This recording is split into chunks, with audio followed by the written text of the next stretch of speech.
Ya, selamat pagi teman-teman. Gimana nih kabarnya teman-teman di pagi hari ini? Semoga teman-teman semua dalam keadaan sehat ya. Teman-teman senang banget ya dan kita mau bersyukur banget kita masih bisa bangun pagi ini dengan keadaan sehat, dengan tanpa merasakan satu apapun gitu, masih bisa nyium, masih bisa merasakan teh, kopi di pagi hari ini. Teman-teman, kita mau bersyukur banget Tuhan udah memberikan satu hari lagi kepada kita. Dan pagi hari ini saya mau ajak teman-teman kita berkebaktian di kebaktian Youth hari ini. Kita mau bersyukur sama Tuhan, kita mau memuji nama Tuhan, dan kita mau mendengarkan firman Tuhan. Teman-teman, untuk memulai kebaktian kita pada hari ini, saya mau ajak teman-teman kita menaikkan satu buah pujian dari KJ3, Kami Puji dengan Riang.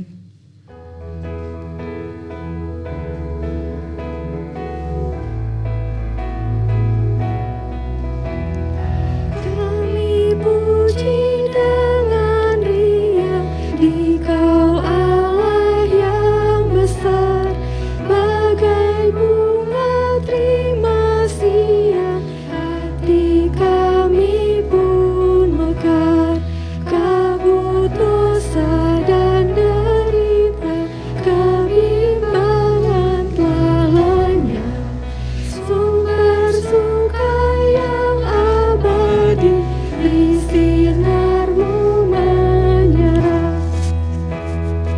Dikau mengampuni, Kau limpahkan rahmat-Mu, sumber air hidup riang, akan kasih dan restu, yang mau hidup dalam kasih, Kau jadikan milik-Mu, agar kami menyayangi, meneladan kasih-Mu. Mari kita pun memuji dengan suara menggegap, menyanyikan kuasa kasih yang teguh serta tetap. Kita maju dan bernyanyi, jaya walau diserang, ikut mengagungkan kasih dalam lagu pemenang. Ibadah Minggu pada hari ini berlangsung di dalam nama Allah Bapa, Anak, dan Roh Kudus. Kasih karunia dan damai sejahtera dari Allah Bapa, Anak, dan Roh Kudus menyertai saudara sekalian. Menyertai saudara juga.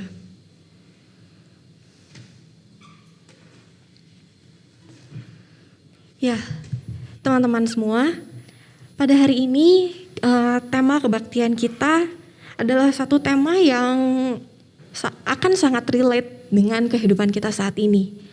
Pada hari Minggu ini kita akan mendengarkan khotbah dengan tema pandai mendengar dan berkata-kata yang benar.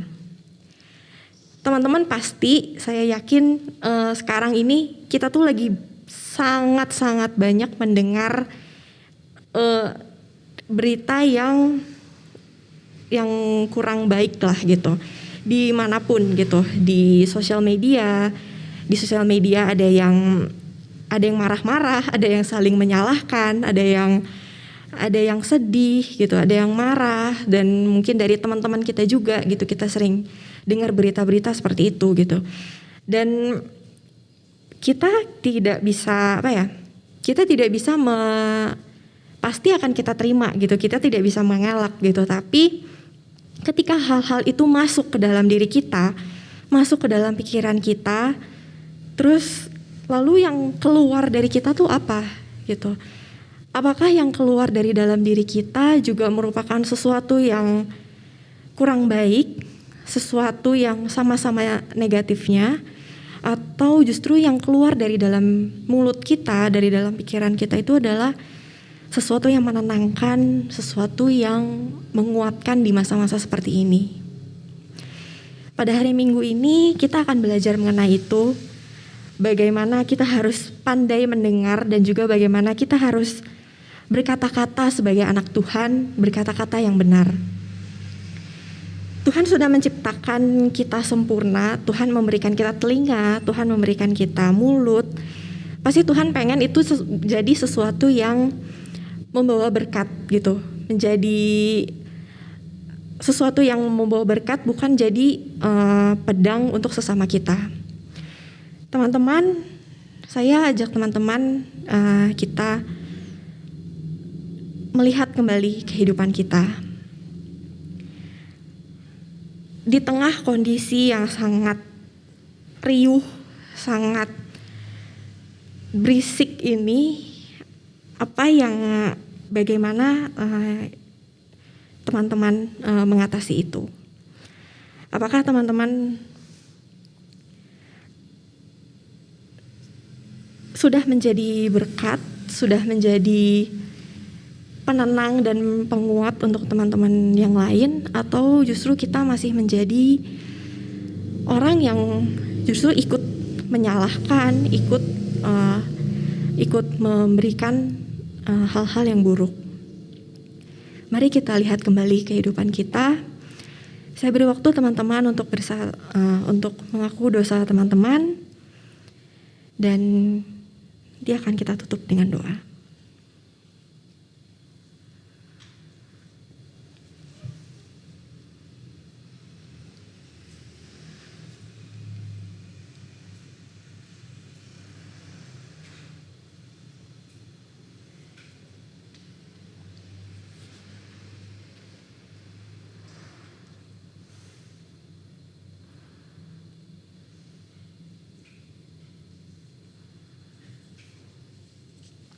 Allah Bapa kami yang bertata dalam kerajaan surga, ini kami Bapa, anak-anak-Mu yang penuh dengan celah, yang penuh dengan dosa ya Bapa. Bapa, kami menghadap-Mu dengan segala kesalahan kami mau mengaku segala kesalahan kami ya Bapa. Ampuni kami jika kami belum menjadi berkat bagi saudara-saudara kami ya Bapa. Ampuni kami jika kami justru malah masih menjadi pedang untuk sesama kami yang menyakiti mereka ya Bapa. Ampuni kami Bapa jika kami masih belum menjadi anak-anak-Mu yang baik ya Bapa, belum menjadi garam dan terang di dunia ini. Kami mau menjadi anak-anak-Mu yang lebih baik lagi ya Bapa. Namun kami butuh Engkau. Kami membutuhkan-Mu untuk membantu kami ya Bapa. Ampunilah kami ya Bapa. Dan dalam nama Tuhan Yesus kami telah berdoa. Amin.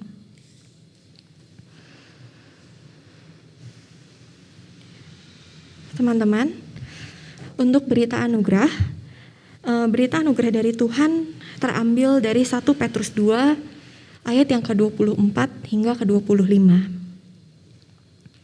1 Petrus 2 ayat yang ke-24 hingga ke-25.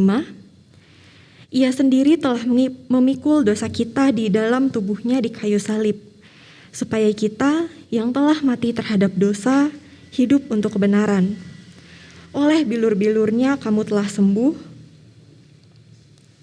Sebab dahulu kamu sesat seperti domba, tetapi sekarang kamu telah kembali kepada gembala dan pemelihara jiwamu. Demikianlah berita anugerah dari Tuhan. Ya teman-teman, setelah tadi kita mengaku dosa kita dan kita mendapatkan berita anugerah gitu, bahwa sekotor apapun kita, secela apapun kita, Tuhan tuh masih mau mengampuni kita gitu.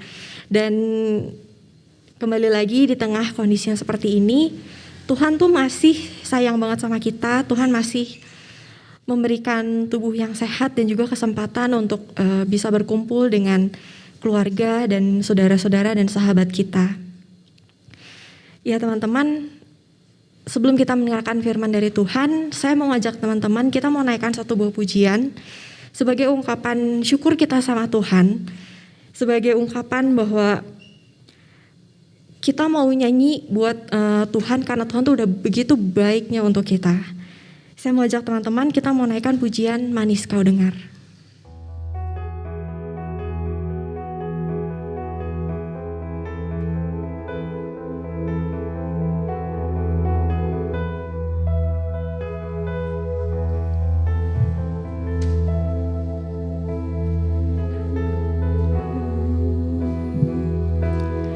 Aku hendak bernyanyi bagimu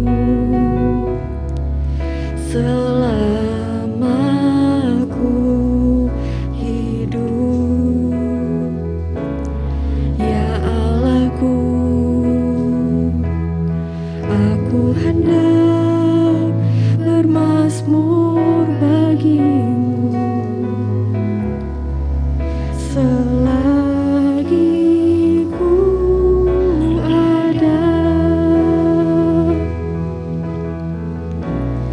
Inilah yang ku renungkan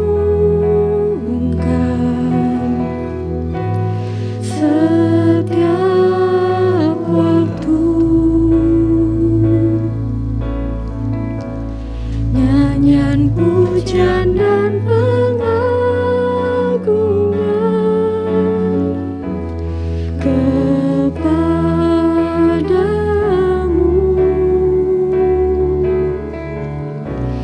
Biarlah manis kau dengar, Tuhan, manis kau dengar, Tuhan, dan hatiku bersuka karenamu. Inilah yang kurenungkan setiap waktu. Inilah yang ku renungkan setiap waktu. Nyanyian pujian dan pengagungan kepadamu.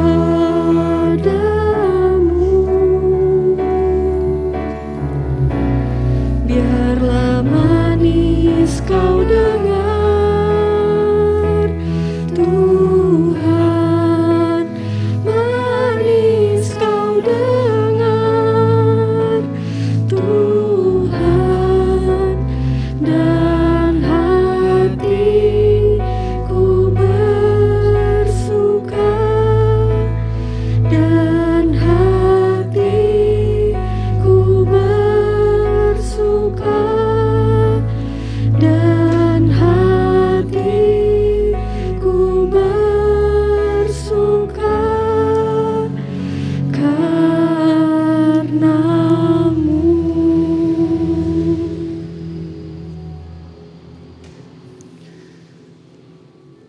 Mari kita bersatu di dalam doa. Tuhan Yesus Kristus, Juru Selamat kami yang hidup, kami bersyukur untuk pemeliharaanmu di sepanjang kehidupan kami. Baik ketika kami menghadapi duka cita maupun ketika kami bersuka cita. Engkau tidak pernah meninggalkan kami Tuhan. Di saat berduka cita, kami memperoleh kekuatan yang tidak terbatas sehingga kami dapat menanggungnya. Ketika kami bersuka cita, kami tidak hanyut dalam kegembiraan kami, tapi kami mengingat bahwa semuanya itu adalah pemberian Tuhan dan kami patut bersyukur kepada Tuhan. Dalam kebaktian hari ini, Engkau mempersatukan kami kembali sebagai anak-anak muda-Mu. Berikanlah hikmat-Mu kepada kami semua supaya kami mengerti apa yang menjadi kehendak Tuhan bagi kami anak-anak muda-Mu ini. Biarlah kami dapat hidup seturut dengan kebenaran firman Tuhan, dan dimanapun kami berada, kami dapat mencerminkan citra Kristus. Inilah kami anak-anak-Mu Tuhan, kami siap menyambut firman-Mu itu. Di dalam nama Tuhan Yesus Kristus, Juru Selamat kami yang hidup, kami berdoa. Amin.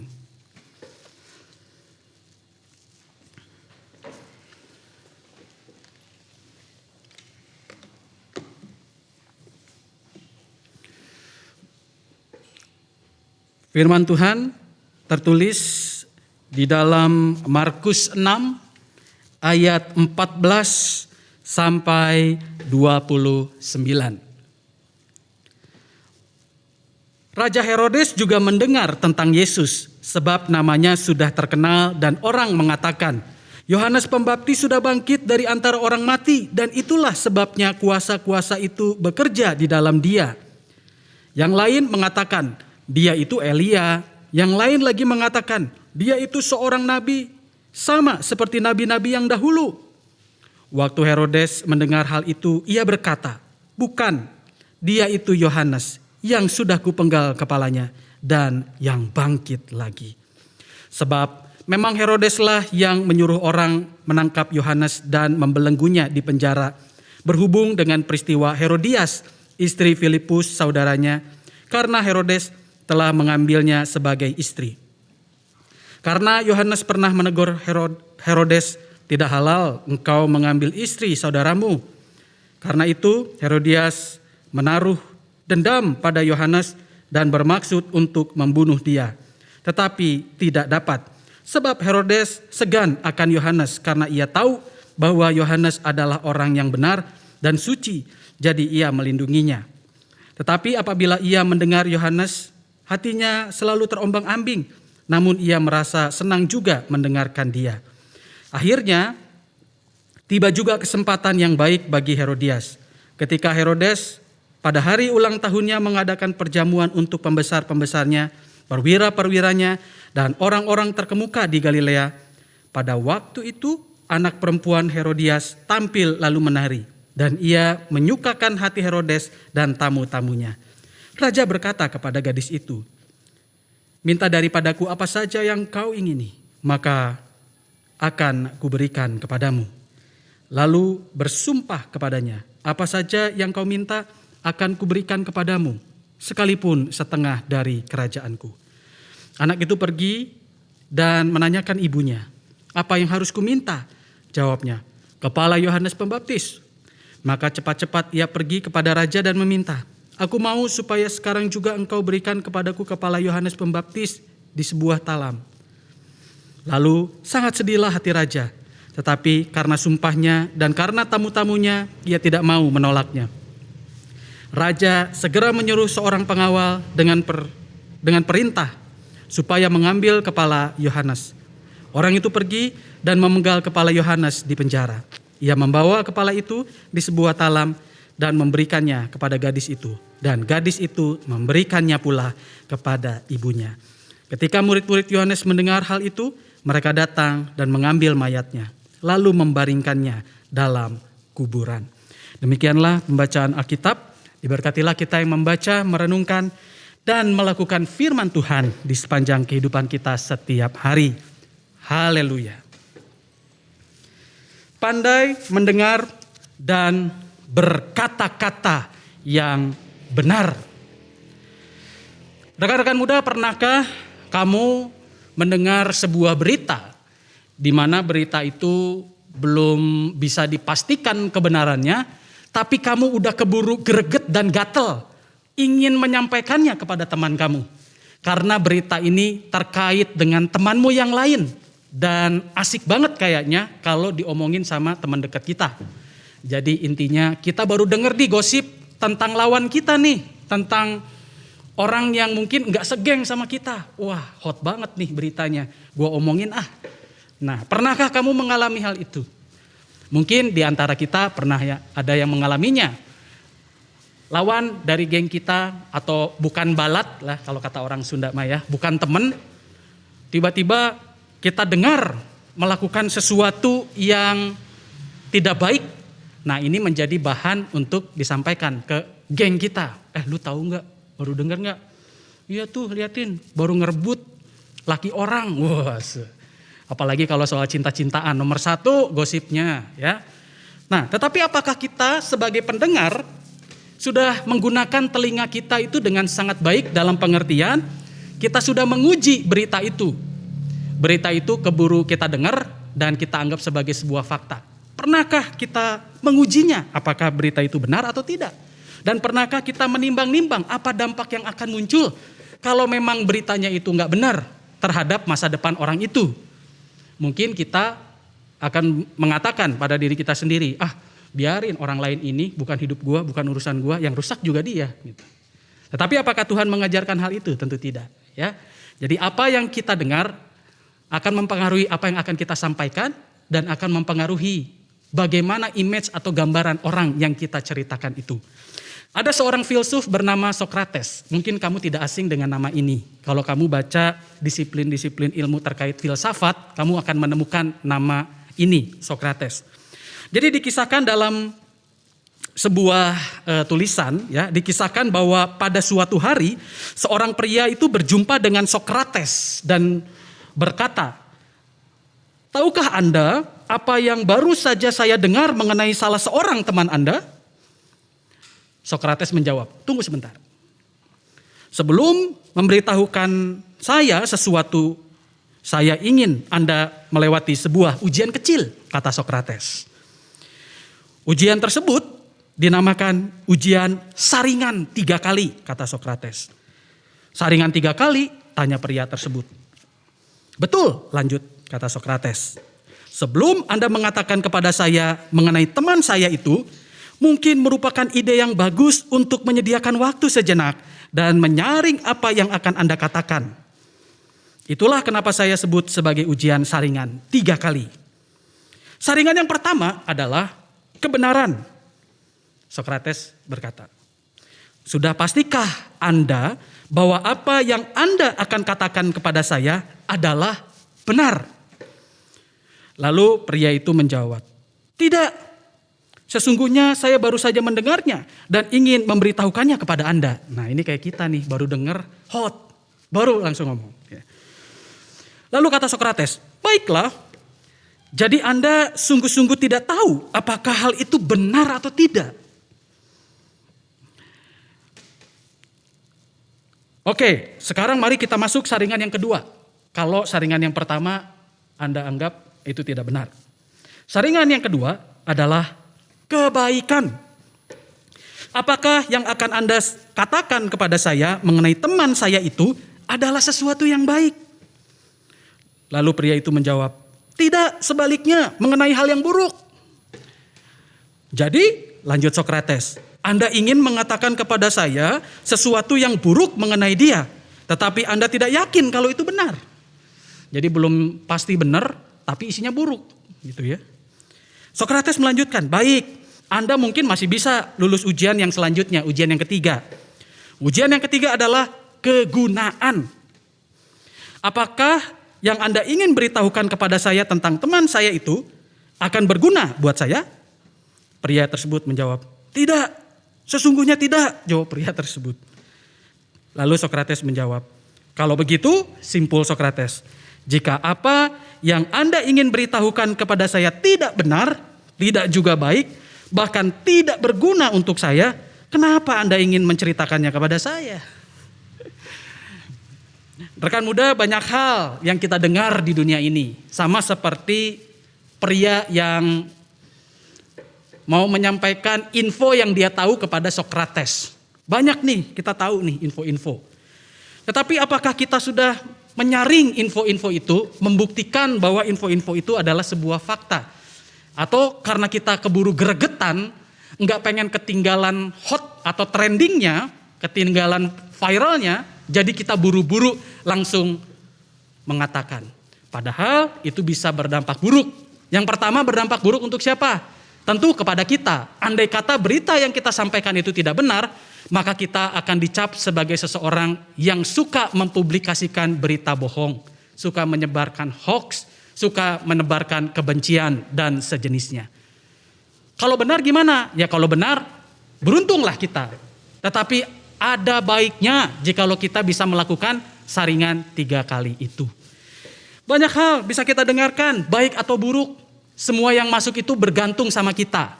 Ya, berita-berita yang kita dengarkan, ayolah saring dulu supaya itu menjadi pemahaman yang benar pada kita. Dan setelah itu barulah kita bisa mengucapkannya sesuai dengan apa yang kita yakini, apa yang kita pahami itu. Kalau belum cukup bukti, belum bisa dipastikan kebenarannya, ya, Kita uji lagi apakah itu baik untuk disampaikan kepada sesama kita, atau justru akan menciptakan kehidupan yang justru berpotensi pada konflik, perpecahan. Gitu. Atau justru sama sekali ya udah jangan. Ini juga nggak penting dan tidak terlalu berguna saringan yang ketiga tadi dikatakan. Rekan-rekan, inilah yang menjadi pelajaran penting bagi kita ketika kita membaca firman Tuhan hari ini. Hari-hari ini kita banyak mendengar berita, COVID naik, ya, rumah sakit kosong, itu berita-berita menakutkan semuanya. Apakah benar? Bisa benar, bisa tidak juga. Karena biasanya kita sering mendengar berita-berita yang sudah terdistorsi. Dan kadang-kadang kita juga mendengar berita yang sudah dicampur baurkan dengan pendapat-pendapat orang-orang tertentu. Sehingga menjadi pengetahuan yang tidak lagi konkret, benar atau faktual. Oleh karena itu kita diberikan oleh Tuhan akal budi untuk menimbang, untuk melakukan penelusuran, untuk membuktikan kalau memang itu menjadi concern kita. Tetapi kalau sesuatu itu tidak menjadi concern kita, ya sudah, tidak usah diteruskan, cukup menjadi konsumsi pribadi. Tetapi kalau misalnya kita punya panggilan, oh gua harus bagiin berita ini penting. Oleh karena itu riset. Makanya penting nih sebagai anak-anak muda melakukan riset itu penting. Nah teman-teman tahu ya, mahasiswa UI kan melakukan kritik terhadap pemerintahan. Dan menurut ahli-ahli, pendidik-pendidik, mereka ini nggak melakukan riset, tapi juga ada yang mengatakan mereka ini melakukan riset. Nah, saya tidak akan menjudge apa yang dilakukan oleh mahasiswa-mahasiswa UI. Menurut saya mengkritik pemerintah itu baik, artinya mereka punya kepedulian terhadap masa depan bangsa ini. Tapi terlepas dari kritik mereka itu, penting sekali melakukan riset, penting sekali baca, penting sekali melakukan pengujian-pengujian terhadap informasi yang kita miliki. Kalau misalnya kita hanya dapat informasi dari Google, informasi dari kata orang, artinya kita bisa diragukan kredibilitasnya. Dan bayangkan kalau misalnya apa yang kita katakan tentang orang lain atau tentang apapun tidak bisa kita pertanggungjawabkan, tidak bisa dibuktikan secara faktual. Apa yang terjadi? Ya orang akan meragukan kita, kredibilitas kita akan diragukan. Apalagi kalau kita sebagai orang Kristen, kalau kita mau mengajarkan kebenaran, orang lain akan meragukan. Gimana lu aja gak riset, gimana kita percaya soal pengajaran yang benar tentang lu, yang lu sampein ke gue. Nah, jadi penting sekali kita punya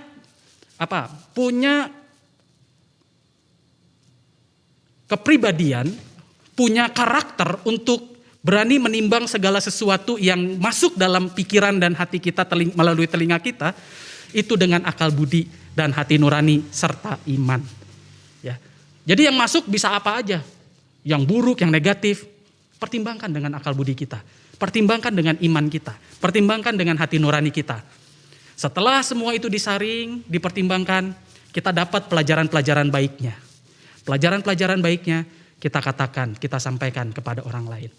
Jadi mendengar yang baik, ya kita jadi pendengar yang baik dalam pengertian kita menyaring semua informasi itu dengan baik, lalu kita mengatakan yang benar, yang penting untuk diketahui semua orang. Jangan yang salah, sesuatu yang belum terbukti kita sampaikan kepada orang. Tentu akan sangat berbahaya sekali jika seorang dokter mengatakan sesuatu yang belum terbukti secara riset. Apa yang terjadi dengan pasien yang pada akhirnya mengikuti anjuran dokter tersebut? Ya tentu pasien itu bisa terancam nyawanya, jiwanya, keselamatannya, kesehatannya. Oleh karena itu riset itu menjadi sangat penting. Apa yang kita katakan bisa berpengaruh untuk masa depan kita secara pribadi dan untuk kehidupan orang lain. Dari kisah Herodes kita bisa melihat bahwa hati dan pikirannya itu tidak sejalan dengan apa yang dikatakan dan diucapkannya. Jadi kita lihat nih ya, Herodes itu, ini Herodes Antipas ya, bukan Herodes Agung ya, jadi ada anaknya. Herodes Antipas itu dia berkuasa di 1/4 Galilea dan Perea. Jadi dia ini orang top lah, dia pemimpin di Galilea dan Perea. Nah dia ini menikah dengan seorang perempuan yang bernama Herodias. Di mana Herodias ini sebetulnya udah punya suami. Dan suaminya itu adalah Filipus, saudaranya Herodes. Jadi ngambil istri saudara sendiri, kira-kira begitu. Yohanes Pembaptis tahu dan melihat, lu itu salah kayak gitu. Dan Yohanes Pembaptis menegur karena dia adalah seorang yang sangat relate dengan Allah. Dan dia tahu bahwa pemimpinnya ini harus diluruskan. Makanya Yohanes Pembaptis ngomong, Apa yang kamu lakukan itu salah, nggak boleh kayak begitu. Herodias yang mendengar itu marah, ngambek. Loh, ini apa sih Yohanes Pembaptis ikut-ikut campur? Saya aja nggak keberatan. Ya Herodias mah senang-senang aja. Kenapa? Ya karena dia jadi istri raja yang berkuasa. Jadi ketika Yohanes Pembaptis menasihati Herodes untuk kamu jangan ngambil istri orang, ya marah Herodias.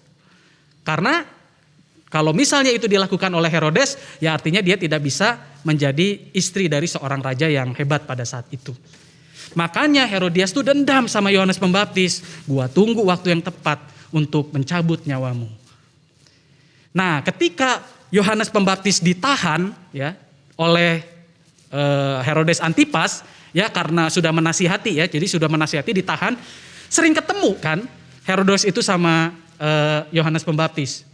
Waktu ketemu kan Yohanes Pembaptis itu orang hebat, pengajarannya pengajaran yang hebat, didengerin apa yang diajarkan oleh Yohanes Pembaptis, firman Tuhan. Terkesan Herodes itu, makanya dia bimbang, aduh sebenarnya orang ini teh salah atau enggak? Mau aku hukum atau enggak? Jadi masih belum dapat keputusan fix. Tapi hati kecilnya mengatakan dia ini orang baik, dia ini orang yang diutus Allah. Makanya Alkitab mengatakan ya, Herodes itu adalah seseorang yang benar di hadapan Allah. Ayat 20. Sebab Herodes segan akan Yohanes karena ia tahu bahwa Yohanes adalah orang yang benar dan suci. Jadi sampai ke titik itu tuh Herodes, ya. Jadi hati kecilnya sekalipun Yohanes Pembaptis ini di penjara, dia bilang, Yohanes Pembaptis itu hebat, dia orang suci, dia orang benar. Tapi, nah Herodias ini tidak pernah hilang dendamnya, makanya dia tunggu saat yang tepat. Kapan itu? Saat pesta ulang tahun Raja Herodes Antipas. Anaknya dikasih maju untuk tampil, nari deh di depan papahmu. Anaknya Herodias namanya Salome. Nari-nari deh, terkesan Herodes. Lalu mengatakan, anakku yang cantik, kamu mau apa? Apapun yang kamu minta, aku janji, aku bersumpah akan menepatinya. Kamu mau setengah bagian dari kekuasaanku, akan kukasih. Salome ini ngomong sama mamanya, mah mau apa? Kepala Yohanes Pembaptis. Salome bilang, Pah, aku mau kepala Yohanes Pembaptis. Udah kadung bersumpah si Herodes ini, ya kan? No, pakai mulutnya tuh seperti itu. Udah kadung bersumpah. Jadi mau nggak mau ya udah bersumpah, ya akhirnya dipenggalah kepala Yohanes Pembaptis itu. Nah ini hati-hati dengan mulut sebenarnya, hati-hati dengan mengucapkan janji dan sumpah. Karena janji itu mesti ditepati, sesuatu yang dikatakan dengan ikatan saya pasti akan melakukannya itu harus ditepati. Dan Herodes melakukan itu. Oleh karena itu kita mesti berhati-hati. Apa isi hati kecil kita? Isi hati kecil kita adalah ya Yohanes Pembaptis diselamatkan. Saya terkesan dan saya tidak mau membunuhnya. Pada saat itu Herodes sebetulnya punya kesempatan karena dia raja kan. Aku memang seorang raja, sudah berjanji untuk tidak untuk mengabulkan apa yang menjadi keinginanmu. Tetapi aku harus katakan di sini, Yohanes Pembaptis adalah orang yang penting bagiku. Aku mengasihinya. Apakah dia melakukan itu? Tidak. Ya. Yang terjadi adalah ya udah dia simpan itu dalam hatinya dia, dipenggalah Yohanes Pembaptis. Nah, pelajaran yang penting dari kita, dari kisah Herodes Antipas ini adalah kalau hati kecil kita tahu apa yang benar, beranikanlah diri kita untuk mengatakannya. Beranikanlah diri kita untuk mengucapkannya. Jangan bilang, demi melindungi perasaannya dia. Jadi akhirnya perasaan yang asli tidak diungkapkan. Apa yang terjadi? Dia hidup dalam kebohongan. Kan biasanya gitu ya, gue suka sama lu, gue gak bisa nih. Gue harus fokus studi. 2 bulan kemudian udah pacaran sama orang lain. Fokus studi apanya gitu. Jadi selama 2 bulan dia hidup dalam kebohongan. Bilang aja, sorry gue gak suka lu, gue gak terlalu tertarik karena karakter lu misalnya. Atau penampilan lu misalnya. Jujur itu pasti menyakitkan. Tapi itu isi hatinya, isi hati kita diungkapkan. Supaya orang lain tahu dan bisa belajar. Gitu. Ya. Tapi sampaikanlah dengan bijaksana, dengan hikmat. Jangan juga bersilat kata. Kalau bersilat kata kan muter sampai akhirnya kita nggak ngerti lu ngomong apa sih sebenarnya. Nolak mah nolak aja misalnya gitu. Ya. Nah di sini kita diingatkan oleh Tuhan apa yang ada di dalam hatimu. Setelah engkau dengar banyak berita di dunia ini, kau saring di dalam hatimu. Jadikan sesuatu yang penting dan berharga, sampaikanlah yang benar sesuai dengan apa yang sudah ada di dalam hati dan pikiranmu. Jangan sampaikan yang lain. Bukankah firman Tuhan di dalam Matius 5 ayat 37 mengatakan kepada kita juga, jika ya, hendaklah kamu katakan ya. Jika tidak, hendaklah kamu katakan tidak. Apa yang lebih daripada itu berasal dari si jahat. Pesan firman Tuhan terakhir untuk kita adalah, kita tinggal di dunia yang kita tidak bisa saring berita-berita apa yang mau kita dengar, info-info apa yang kita dengar. Kita banyak mendengar banyak hal, gosip, fakta, pandangan negatif orang lain tentang diri kita, pandangan positif orang lain tentang diri kita, semuanya itu kita dengar semuanya. Ya. Kita dengar. Tapi yang penting adalah, sekalipun kedua hal itu kita dengar, kita minta hikmat sama Tuhan. Tuhan, tolonglah hamba-Mu ini supaya bisa sekalipun mendengar semuanya, aku bisa menyaring yang baik sehingga aku bisa menjadi pribadi yang sehat. Nah, kecenderungan kita kan gak begitu. Kecenderungannya adalah orang ngomongin kita nih yang jelek. Padahal ada juga yang ngomongin yang negatif. Yang didengar yang mana? Yang jeleknya dipikirin sampai besok. Oh, berbulan-bulan.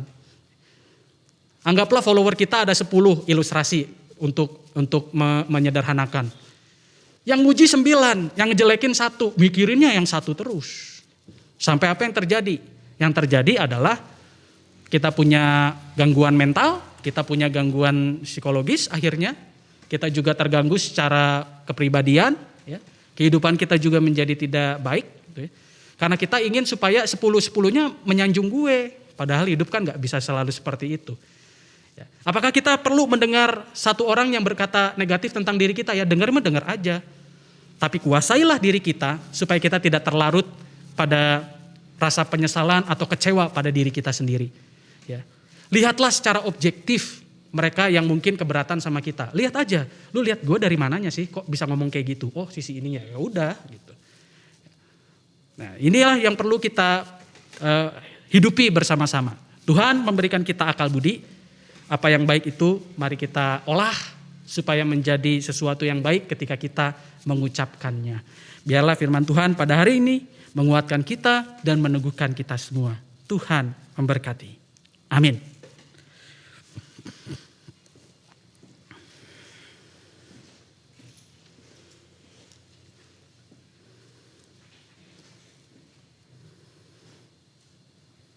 Bersama Tuhan di sepanjang abad dan tempat, marilah kita mengucapkan pengakuan iman kita menurut pengakuan iman rasuli. Mari kita berdiri. Aku percaya kepada Allah, Bapa yang Maha Kuasa, Khalil langit dan bumi, dan kepada Yesus Kristus, anaknya yang tunggal Tuhan kita, yang dikandung dari Roh Kudus, lahir dari anak darah Maria, yang menderita sengsara di bawah pemerintahan Pontius Pilatus, disalibkan, mati dan dikuburkan, turun ke dalam kerajaan maut. Pada hari yang ketiga, bangkit pula dari antara orang mati, naik ke surga, duduk di sebelah kanan Allah, Bapa yang Maha Kuasa, dan dari sana ia akan datang untuk menghakimi orang yang hidup dan yang mati. Aku percaya kepada Roh Kudus, gereja yang kudus dan am, persekutuan orang kudus, pengampunan dosa, kebangkitan orang mati, dan hidup yang kekal. Amin. Dipersilakan duduk kembali.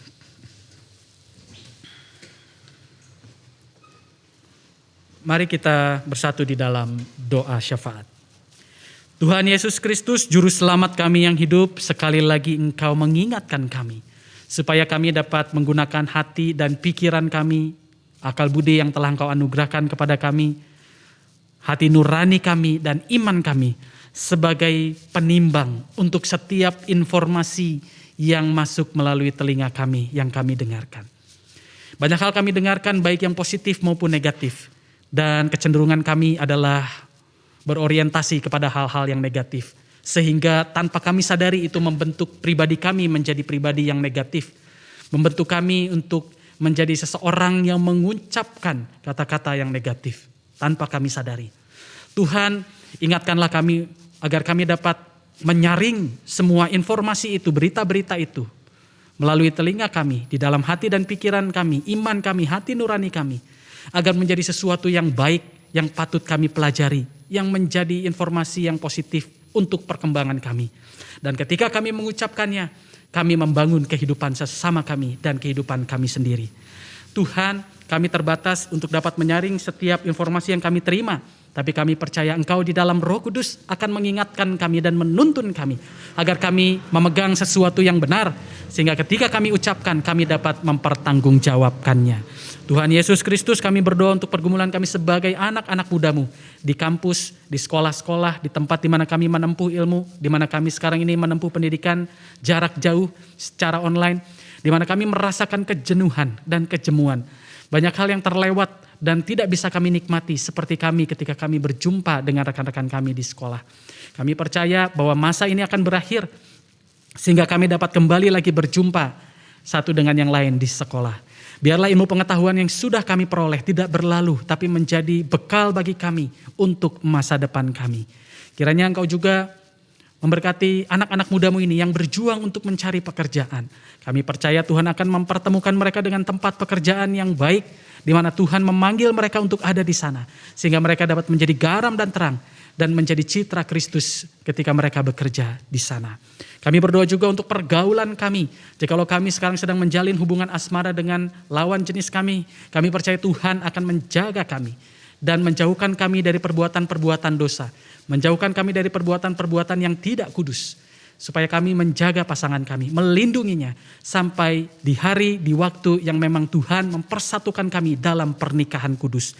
Tuhan, jagalah kami satu dengan yang lain, agar kami dapat bersahabat dalam kebaikan. Ketika kami berkonflik karena satu dan lain hal, biarlah Tuhan menolong kami agar dapat mendamaikan relasi kami yang buruk itu. Gerakanlah hati dan pikiran sesama kami ketika kami sudah meminta maaf tapi mereka tetap mengeraskan hati mereka.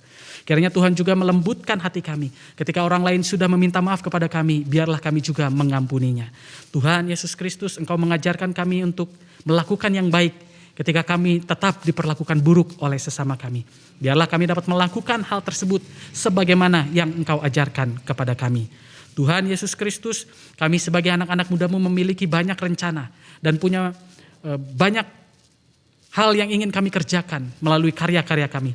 Berkatilah kami Tuhan, supaya apa yang kami kerjakan ini Tuhan berkenan, Tuhan berkati, Tuhan kuduskan, supaya benar-benar mendatangkan berkat bagi kami dan sesama kami. Kami percaya bahwa melalui anak-anak muda-Mu ini, gereja Tuhan akan diberkati, akan dibangun. Bangsa dan negara ini juga akan dibangun. Kiranya Tuhan memberkati Komisi Remaja dan Pemuda di GKI Taman Cibunut, Bandung. Berikanlah hikmat kepada mereka agar melalui program kerja yang sudah dibuat, mereka dapat menjaga relasi, menjaga kehangatan di antara sesama komisi dan juga sesama anggota remaja dan pemuda yang dinaungi oleh mereka. Tuhan, kiranya Tuhan memberikan kesabaran juga untuk setiap pengurus, untuk dapat melayani Tuhan, menjalankan setiap program kerja di tengah masa pandemi ini. Tuhan, berkatilah bangsa dan negara kami, supaya tetap kami menjaga kerukunan satu dengan yang lain. Kami masih berada di tengah pandemi. Kami sekarang sedang memasuki PPKM darurat. Biarlah kami semua dapat mengikuti peraturan yang ditetapkan oleh pemerintah kami, yang kemudian didistribusikan kepada pemerintah-pemerintah daerah. Biarlah kami sebagai warga negara dapat dengan tertib mengikuti arahan pemerintah. Tuhan, kami sebetulnya takut, tetapi kami percaya kuasa Tuhan lebih besar dibandingkan rasa takut kami, dibandingkan penyakit, dibandingkan virus yang sekarang sedang menjadi pandemi. Tuhan, kami percaya rancangan Tuhan adalah rancangan damai sejahtera bagi kami. Dan kami yakin bahwa masa-masa sulit ini akan berlalu dan kami akan memasuki masa yang baru, di mana kami akan memulihkan kehidupan ekonomi kami, kehidupan sosial kami, dan kehidupan tatanan berbangsa dan bernegara kami.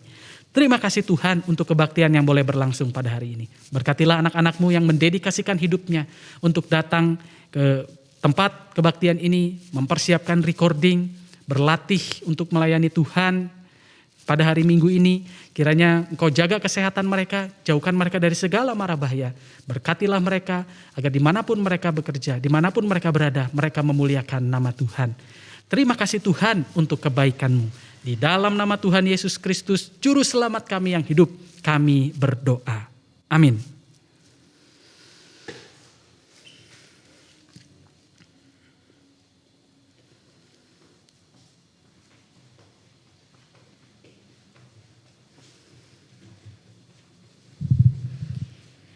Ya teman-teman, saat ini marilah kita membawa ungkapan syukur kita melalui persembahan transfer ke rekening GKI Taman Cibunut atau melalui QR Code yang ditampilkan di layar teman-teman saat ini.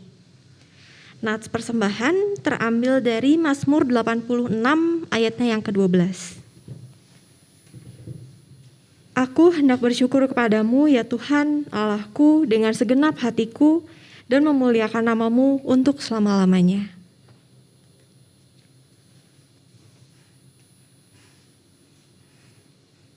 Mari kita bawa persembahan kita dalam doa. Allah Bapa kami yang bertata dalam kerajaan surga, kami mau mengucap syukur ya Bapa, kami mau berterima kasih atas berkat-Mu yang tidak putus-putusnya untuk kami ya Bapa, yang selalu, yang boleh kami terima setiap harinya, setiap paginya. Kami mau bersyukur untuk pagi hari ini, kami boleh bangun tanpa kekurangan satu apapun. Kami boleh beraktivitas seperti biasa ya Bapak, bersekolah maupun bekerja dari rumah kami. Kami mau mengucap syukur untuk berkat melalui orang tua kami yang tidak putus-putusnya Bapak.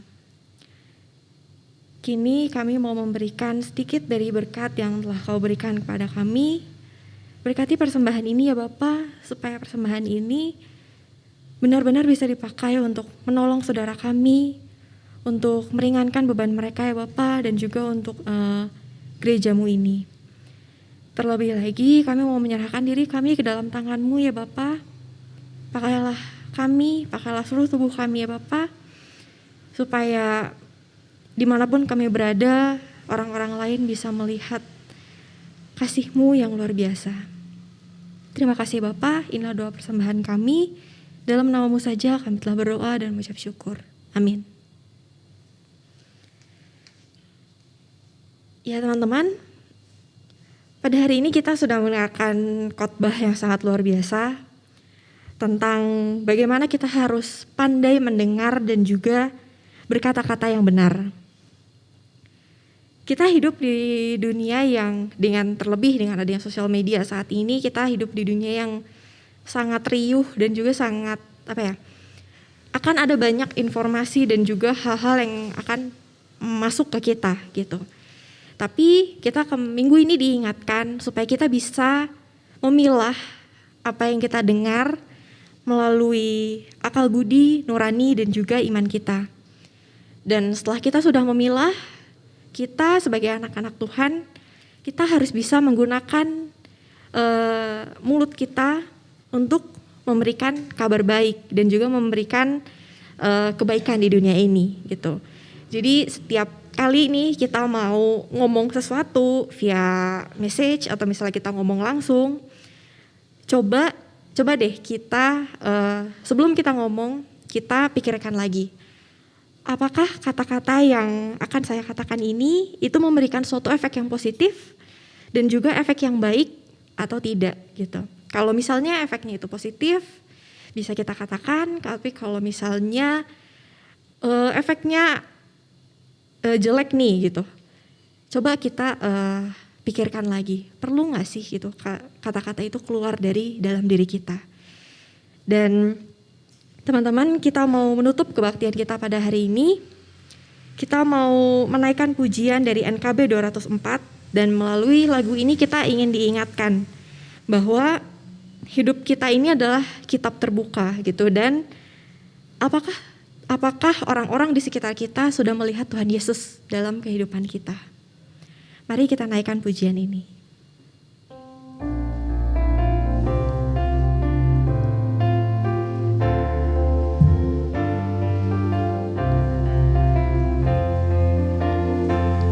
Di dunia yang penuh cemar antara sesamamu, hiduplah saleh dan benar.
sampaikan firman dengan hati teguh, nyatakan Yesus dalammu.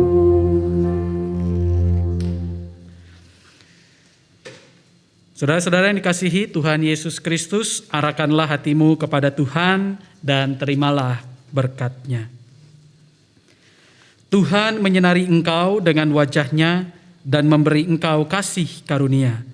Tuhan menghadapkan wajah-Nya kepadamu dan memberi engkau damai sejahtera. Haleluya. Amin.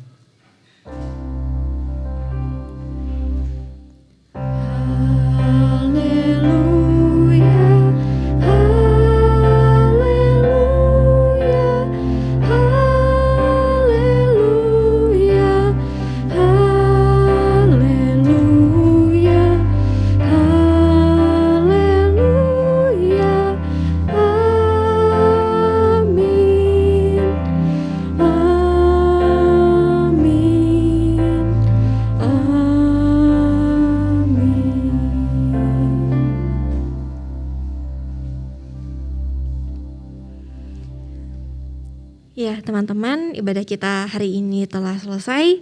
Selamat hari Minggu. Tetap stay safe semuanya, tetap di rumah aja. Jangan lupa double masker, cuci tangan, dan juga jangan lupa vaksin. Selamat hari Minggu, Tuhan berkati.